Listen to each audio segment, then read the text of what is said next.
আমরা চা খেয়ে নিয়েছি আর এই দেখো ইভান বিস্কুটের কোটো নিয়ে বসেছে এখন চা দিয়ে ভিজিয়ে ভিজিয়ে খাচ্ছে। Hello everyone, good morning, welcome back to my channel. কেমন আছো তোমরা? আশা করি ভালো আছো। আমি মন চলে এসেছি একটা নতুন ব্লগ নিয়ে। তো চলো আজকের ব্লগটা দেখতে থাকো তোমরা। এখন যাবো রান্নাঘরের দিকে, চলো। মাংসের জন্য আলু কেটে নিয়েছি আর গাজর আলু আর বরবটি দিয়ে তরকারি করব, আর বেশি কিছু করব না। আর ইভানের জন্য পকোড়া করব চিকেন, কারণ এই চিকেন ও একদমই খেতে চায় না। তো ভাবলাম ব্লেন্ড করে ওর জন্য সিদ্ধ করে আর হালকা করে ফ্রাই করে দেবো। আর এদিকে দেখো চিকেনটা বসিয়ে দিয়েছি, একটু কষিয়ে নিচ্ছি আর কি। আর ভালো করে না কষালে না মাংসে কেমন একটা স্মেল দেয়, আমার এটা ভালো লাগে না। তো সেই জন্য একটু ভালো করে ভেজে নিচ্ছি। আর ওর চিকেনটা ব্লেন্ড করা হয়ে গেছে। এর মধ্যেই জামা প্যান্ট কেচে মেলে দিয়েছিলাম। ইভানের কয়েকটা ছিল ভিজে ভিজে, তো হালকা রোদ আছে, শুকিয়ে যাবে। তো ইভানের পাপা ইভানকে স্নান করাচ্ছে, আমার তো অনেক কাজ আছে। তো চলো রান্নাটা করে নিয়ে তোমাদের সঙ্গে কথা বলছি। ওইদিকে কান্না শুরু করে দিয়েছে। মাংসটা রান্না হয়ে গেছে আর গাজর আলু দিয়ে যে তরকারিটা করব বলেছিলাম সেটা হচ্ছে আর কি। আর ঝোল দিয়েছি, একটু পরে নামিয়ে নেবো। দেখো মাংস হয়ে গেছে, একটু ঝোল ঝোল রেখেছি কারণ ইভানের পাপা ঝোল ছাড়া খেতে পারে না, আমার আবার একটু কষা কষা ভালো লাগে। তো যাই হোক, এখন আলু মাংসের ঝোল তৈরি হয়ে গেছে। এবারে আমি যাব স্নান করতে, সব কিছু ঢেকে ঢুকে রাখি, অনেক দেরি হয়ে গেছে, গরমও লাগছে। আর ইভানের জন্য পকোড়া বানিয়েছিলাম, দেখো এই যে ছোটো ছোটো পকোড়া বানিয়ে দিয়েছি আর কি। এইমাত্র আমি স্নান করে আসলাম, অনেক দেরি হয়ে গেল।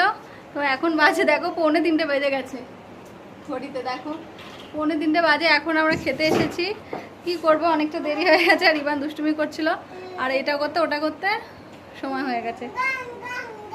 আর এই যে দেখো ইভান কি করছে, দুষ্টুমি।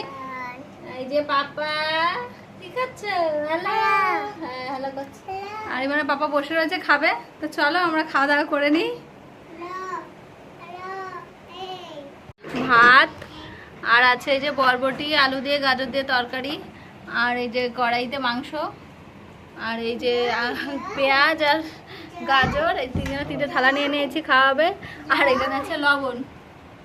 কড়াই থেকে আর মাংস ঢালেনি, তরকারিও ঢালেনি, কারণ অনেকটা দেরি হয়ে গেছে, খেয়ে নিই আগে, সেই জন্য। বাবারা ঢালতে হবে না, ওইভাবে নিয়ে আসো। চলো আমরা খাওয়া দাওয়া করে নিই। আর এই যে দেখো দুষ্টু ইভান জল নিয়ে খেলা করছে।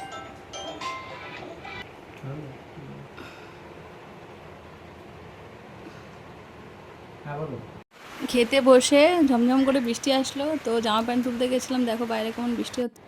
খাওয়া দাওয়া করে দেন শুতে শুতে প্রায় 4:30 5টা বেজে গেছিলো। তো তারপরে আমরা একটু মানে রেস্ট নিয়েছিলাম, শুয়েছিলাম। শুতে শুতে যে কখন ঘুমিয়ে পড়েছি বোঝা যায় না, বৃষ্টি হয়েছে এর জন্যই। তো ইভান এখনও ঘুমাচ্ছে। এবার আমি অনেক দিন পর একটু মানে গভীর ঘুমিয়ে পড়েছিলাম, তো উঠতে প্রায় 7টা বেজে গেছে। তো উঠলাম, উঠে এবারে চা খাবো। ইভানের পাপা আজকে চা বানিয়েছে, তো চলো চাটা খাই। আর ইভানও উঠে গেছে, আমি ওঠার কিছুক্ষণ পরেই আর কি উঠে গেছে। তো চলো ব্লগটা তোমরা কন্টিনিউ করো। আমরা চা খেয়ে নিয়েছি আর এই দেখো ইভান বিস্কুটের কোটো নিয়ে বসেছে, এখন চা দিয়ে ভিজিয়ে ভিজিয়ে খাচ্ছে।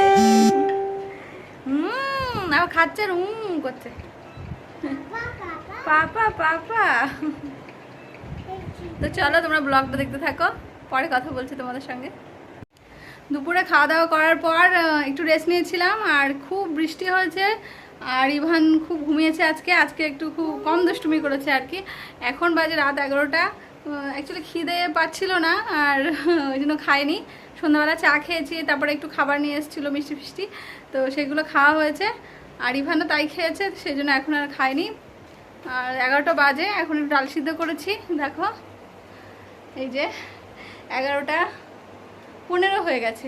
তো এখন যাব খাওয়া দাওয়া করতে, রান্নাঘরের দিকে যাচ্ছি, তোমাদের দেখিয়ে দিই। ডাল সিদ্ধ করেছি, আর দুপুরে যা ছিল একটু একটু সেটা দিয়েই আর কি আজকে খাওয়া দাওয়া হবে। হ্যাঁ মানে অল্প অল্পই খাবো।